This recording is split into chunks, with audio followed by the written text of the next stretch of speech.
The brown bag, that humble vessel of vice and secrecy, shrouded in the whispers of clandestine consumption. Long ago, in the alleyways of urban decay, arose the need for discretion in one's libations. Enter the brown bag, a nondescript cloak of anonymity, masking the shame and stigma of public indulgence. Its origins are as murky as the moonlit alleys it haunts, whispered to be born of necessity in the Prohibition-era speakeasies where the thirsty sought refuge from the prying eyes of Prohibition agents.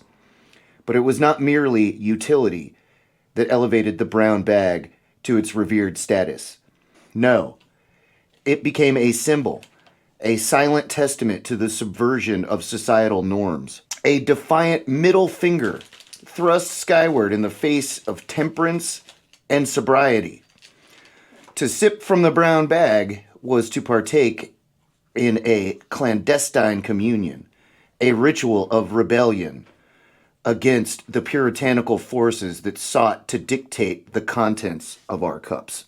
The brown bag became more than just a vessel.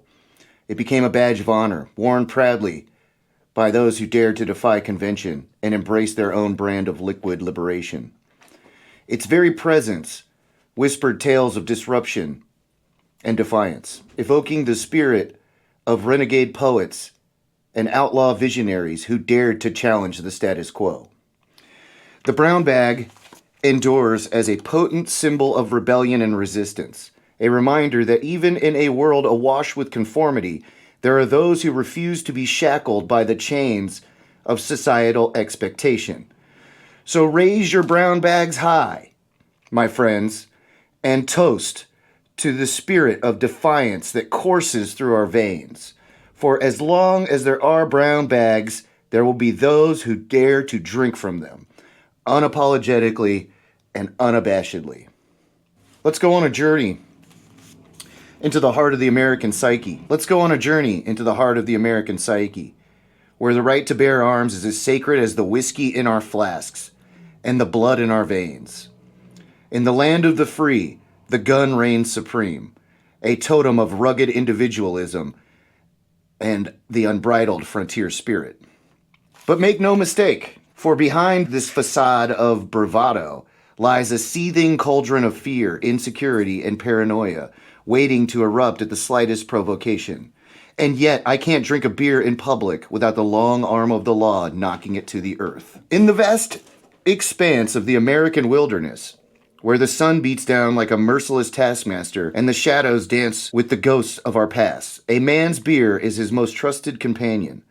It is with this understanding, this primal connection to the land and its bounty, that we must approach the call of the mild.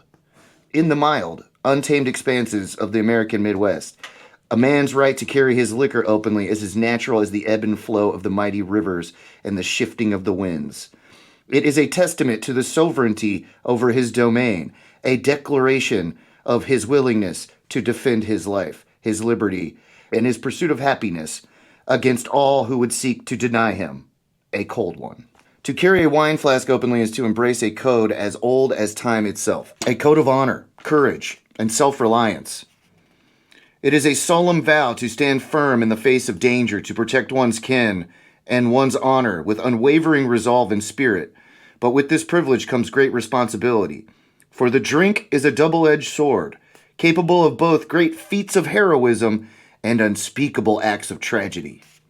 The shadows of the glass, a legacy of violence, conquest, and bloodshed, times of healing, mourning, and celebration.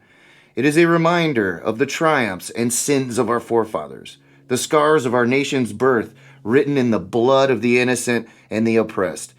And it is a call to action, a challenge to confront our demons and forge a new path forward, one guided not by fear and aggression, but by compassion and understanding. The question of open carry alcohol laws is not merely a matter of policy or politics, but of the very soul of our nation. It is a test of our character, our courage, and our commitment to the principles upon which this great experiment called America was founded.